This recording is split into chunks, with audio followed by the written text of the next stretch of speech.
Have you ever wondered if the very foods you consider safe or even healthy are actually fueling a silent intruder inside your body? For many men and women over the age of 60, the threat of cancer feels like a distant shadow, yet it is often nurtured by the choices we make at the dinner table every single day. I am a board-certified physician in internal medicine and obesity medicine with over 12 years of clinical experience, and today we are going to pull back the curtain on a massive misunderstanding in senior nutrition.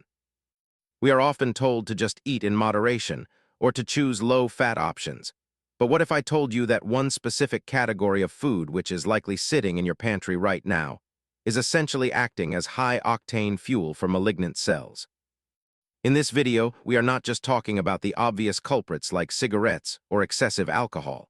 We are diving deep into the metabolic pathways that connect your blood sugar, your insulin levels, and the growth of tumors.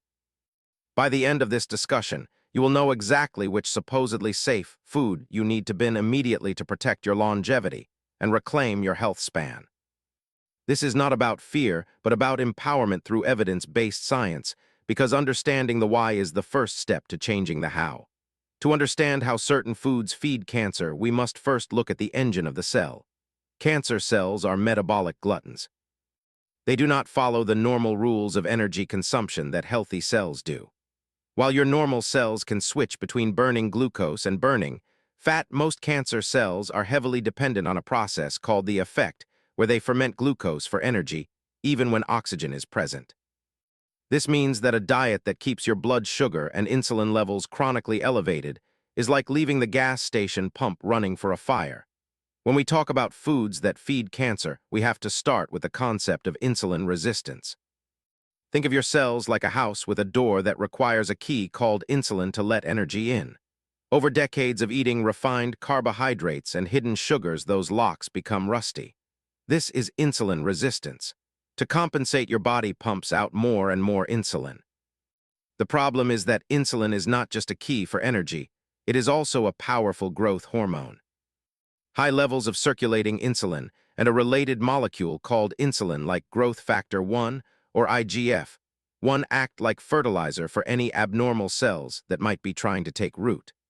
This is why managing your metabolic health is the single most important senior nutrition guide for longevity. The number one culprit is ultra-processed grains disguised as health foods. I am talking about the heart-healthy whole wheat bread that contains high-fructose corn syrup or the granola bars packed with refined honey and industrial seed oils. These foods cause massive spikes in your blood glucose, which in turn spikes your insulin. But it is not just the sugar, it is the processing. When grains are pulverized into fine flour, they lose their fiber and their ability to slow down digestion. This creates a metabolic storm. Another major category to avoid if you want to stop cancer growth is processed meats. The World Health Organization has classified processed meats like bacon, sausage, and deli meats as Group 1 carcinogens. This means there is convincing evidence that these products cause cancer, specifically colorectal cancer. The nitrates and nitrites used to preserve these meats can turn into compounds in your gut which damage the lining of your colon. If you are over 60, your risk for these types of mutations naturally increases, so why add fuel to the fire? We also need to address the hidden dangers in the anti-inflammatory diet that many people get wrong. Many seniors switch to vegetable oils like soybean corn or cottonseed oil, thinking they are better for the heart. However, these oils are high in acid and omega-6 fatty acid that, when consumed in excess, can promote chronic inflammation. Chronic inflammation is like the smoke from a factory. A little bit is a byproduct of production, but when the smoke becomes a thick smog, it starts to damage everything it touches, including your DNA. This DNA damage is the precursor to cancer. Instead of these industrial oils, you should be reaching for extra virgin olive oil or avocado oil, which contain oleic acid and polyphenols that actually help quench the fire of inflammation. Furthermore, we must examine the role of the mTOR pathway. The mechanistic target is a nutrient sensor that regulates cell growth and protein synthesis. When we constantly consume high amounts of branched-chain amino acids from processed dairy and refined proteins alongside high insulin levels, we keep the mTOR pathway in a state of perpetual activation. While growth is good for a child or a bodybuilder, it can be dangerous for a senior because it prevents the body from entering a state of cellular cleanup. This cleanup process, known as autophagy, is how your body identifies and destroys damaged cells before they can become cancerous. By incorporating periods of lower protein intake and avoiding liquid sugars, you allow your body to flip the switch from growth to repair. If we want to starve cancer and support longevity, we need to focus on foods that promote a healthy gut microbiome and produce a miraculous molecule called butyrate. Butyrate is a short-chain fatty acid produced when your good gut bacteria ferment fiber. I like to call butyrate the premium fuel for your colon cells. It helps maintain the integrity of your gut barrier and has been shown in clinical studies to have potent anti-cancer effects by inducing apoptosis or programmed cell death in malignant cells. To get more butyrate, you need fermentable fibers from cruciferous vegetables like cauliflower and Brussels sprouts. These vegetables also contain a compound that helps your liver detoxify potential carcinogens. Think of your liver as the waste treatment plant of your body. If the plant is overwhelmed by toxins and fructose, the waste starts to back up and cause damage. This is why I always emphasize the importance of keeping your liver enzymes below 25 units per liter. Most labs say 40 is normal, but for optimal health and cancer prevention, we want that number lower. Another secret for longevity is the use of resistant starch. If you love potatoes or rice, you do not have to give them up entirely. If you cook these starches and then let them cool in the refrigerator for 24 hours, a portion of the starch turns into resistant starch. This type of starch resists digestion in the small intestine and travels to the colon, where it becomes a feast for your butyrate-producing bacteria. This simple hack can lower the glycemic index of your meal and protect your metabolic health. I also want to touch on the importance of specific supplements that act as metabolic tuners. Berberine, often called natural, is a compound found in several plants that has been shown to activate an enzyme called AMPK. Think of AMPK as the master energy sensor of your cell. When AMPK is activated, it tells the cell to stop growing and start cleaning up waste. This is exactly what we want when we are trying to prevent the uncontrolled growth associated with cancer. Similarly, curcumin, the active ingredient in turmeric, is a powerful anti-inflammatory agent that can interfere with the signaling pathways that cancer cells use to communicate. However, remember that curcumin is poorly absorbed on its own, so it should always be taken with black pepper or in a form. For my patients over 60, I also emphasize the importance of monitoring specific blood markers that most doctors overlook. It is not enough to just check your total cholesterol. You need to know your A1C, which measures your average blood sugar over 3 months, and your B, which is a much more accurate predictor of cardiovascular risk and systemic inflammation than LDL alone. High levels of inflammation and high blood sugar are the twin pillars that support cancer growth. By keeping your A1C below 5.4% and your B at an optimal level, you are creating an environment where cancer finds it very difficult to survive. We must also talk about the role of muscle mass in cancer prevention. As we age, we tend to lose muscle, a condition called sarcopenia. Muscle is not just for movement, it is your largest metabolic organ. It is a massive sink for glucose. The more healthy muscle you have, the more effectively you can clear sugar from your blood after a meal, preventing those dangerous insulin spikes. This is why I recommend resistance training and high-intensity intervals, which can significantly improve your VO2 max and metabolic flexibility. Even something as simple as a 10-minute walk after dinner can activate the soleus muscle in your calves, which acts like a glucose sponge. Every little bit of movement is a signal to your body that you are in a state of growth and repair rather than a state of decay. We must also consider the impact of environmental toxins that piggyback on our food supply.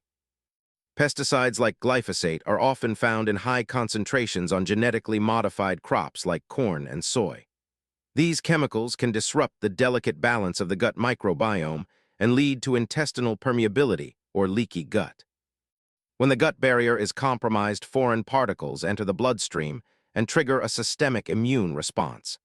This chronic activation of the immune system leads to the very inflammation that fuels tumor development.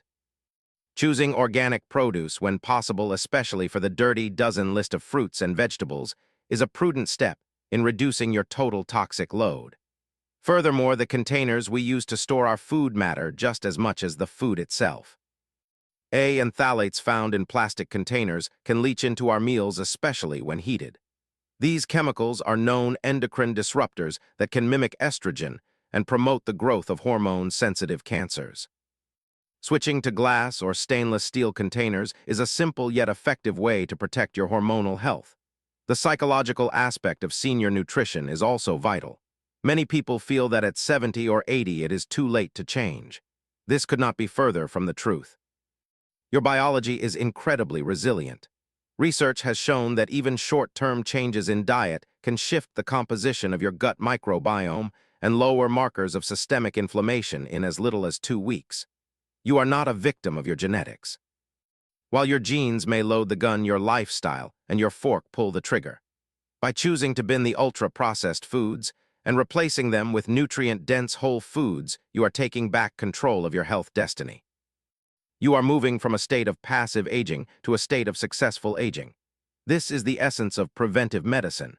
It is about fixing the roof while the sun is still shining rather than waiting for the storm to destroy the house. I want you to look at your kitchen today with a new set of eyes. Check the labels of your supposed health foods. If a product has more than 5 ingredients or contains words you cannot pronounce, it is likely a processed food that is doing more harm than good. Look for hidden sugars under names like maltodextrin brown rice syrup or agave nectar. These are all just different ways of saying glucose and fructose. Fructose in particular is a major driver of fatty liver disease and elevated uric acid, which I often refer to as factory smoke in the body. When your liver is clogged with fat, it becomes resistant to insulin, and the whole metabolic house of cards begins to fall. By eliminating these hidden triggers, you are giving your body the space it needs to heal and thrive. Remember that health is not a destination, but a continuous process of making better choices. Every meal is an opportunity to either feed disease or feed health. I hope this information helps you feel more confident in navigating the complex world of nutrition. You have the power to influence your longevity, and it starts with what you put on your plate today. Please keep in mind that while I am a doctor, I am not your personal doctor. The information I share here is for educational purposes only and is intended to help you become a better advocate for your own health. Before you make any significant changes to your diet or start any new supplement regimen, it is absolutely essential that you sit down and have a detailed conversation with your primary care physician or a specialist who knows your full medical history. This is especially important if you are currently taking medications for blood pressure or diabetes, as many natural compounds can interact with prescription drugs. My goal is to provide you with the latest evidence-based research so that you can go into those appointments with the right questions. You should ask your doctor to help you reach the optimal levels we discussed today, such as an ALT below 25 or a uric acid level below 5.5. If you found this video helpful and believe it could benefit someone you love, I encourage you to share it with them. We all have friends or family members who are struggling with their health, and sometimes one piece of clear scientific information can be the catalyst for a life-saving change. Sharing this knowledge is a powerful way to support your community and promote health literacy. I would also love to hear from you in the comments section below. Are there any specific foods you have already decided to cut out of your diet, or is there a particular health topic you would like me to dive deeper into in a future video? Your feedback helps me create content that is most relevant to your needs and challenges. If you are interested in learning more about how to optimize your health span and protect your body as you age, make sure to subscribe to the channel and hit the notification bell so you never miss a new update.